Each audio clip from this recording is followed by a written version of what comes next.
Aquestes són les aigües del Mediterrani, el nostre mar i també l'hàbitat de moltíssimes espècies que porten segles acompanyant-nos. Però en les últimes dècades la mà de l'ésser humà està provocant grans canvis.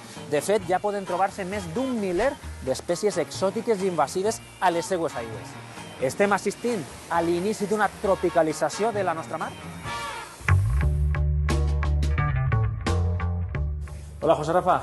Hola, què tal? Vosaltres treballeu a la mar, l'estudieu, esteu tot el dia examinant-la.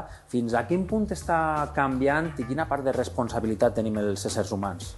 Bueno, estamos cambiándola en muchos puntos de vista. Desde, por ejemplo, pues hay una importante extracción por la pesca, hay un importante uso marítimo de embarcaciones, hay un importante vertido de residuos que cambian las condiciones de nutrientes.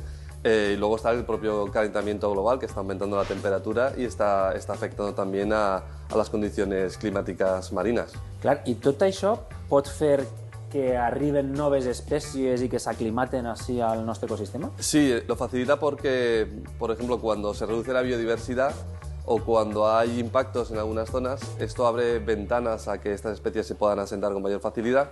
Pero luego, por ejemplo, el tráfico marítimo las está transportando, estamos continuamente trayendo nuevas especies. Grandes construcciones como el Canal de Suez abren un camino para que entren desde el Mar Rojo, por ejemplo. Luego el calentamiento cambia las condiciones marinas para que las especies que antes no estaban tengan condiciones nuevas que puedan asentarse. Es decir, la velocidad que estamos viendo en la entrada de especies de fuera del Mediterráneo es en gran medida debido al efecto humano. Com per exemple el carranc blau. Sí, bueno, lo curioso del cangrejo azul es que, a pesar de ser una especie alóctona que ha entrado en el Mediterráneo, muy peligrosa, pero también tiene un valor económico. Es decir, a veces tiene una pequeña parte positiva. Pero bueno, en este caso se permite realizar una especie de control de las poblaciones gracias a la pesca. Miguel. Hola, Toni.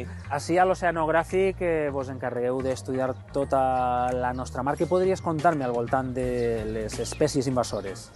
Són espècies que tenen una gran capacitat d'adaptació al medi al que arriben i tenen pocs competidors i com no tindre competidors s'instal·len i es reprodueixen a gran escala i es dispersen fàcilment.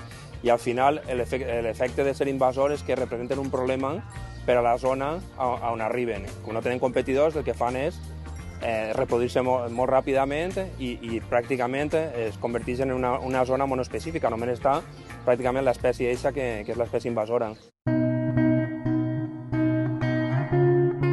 Miguel, què és això que tenim així?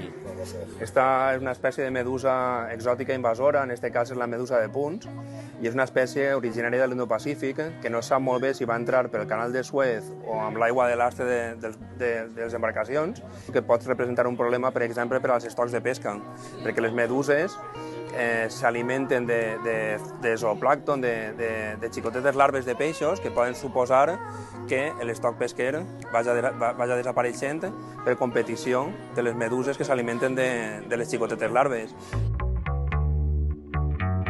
Vosaltres sou especialistes en peixos tropicals, i n'hi ha molts d'estos exemplars que ja estan començant a veure's en la Mediterrània, ¿veritat? Sí, hay muchos peces que ya están introduciéndose en el Mediterráneo vía Canal de Suez, vía barcos que van para arriba y para abajo. Y hay varias variedades que son peligrosas. El pez escorpión, por ejemplo. Hay un tipo de pez globo también muy venenoso también, que es un depredador muy fuerte aquí también, de crustáceos. Tenemos también algún tipo de cangrejo, una variedad de pez conejo que se llama pez zorro. Clar, podríem dir que si continua escalfant-se la mar d'esta manera i continuen aquestes pràctiques a la Mediterrània, podría acabar convertirse en un auténtico problema, ¿verdad? Seguro, porque está sucediendo y se están adaptando ya no solo en el Mediterráneo, sino en otras zonas del mundo, o sea que es un problema grave que hay que cuidarlo.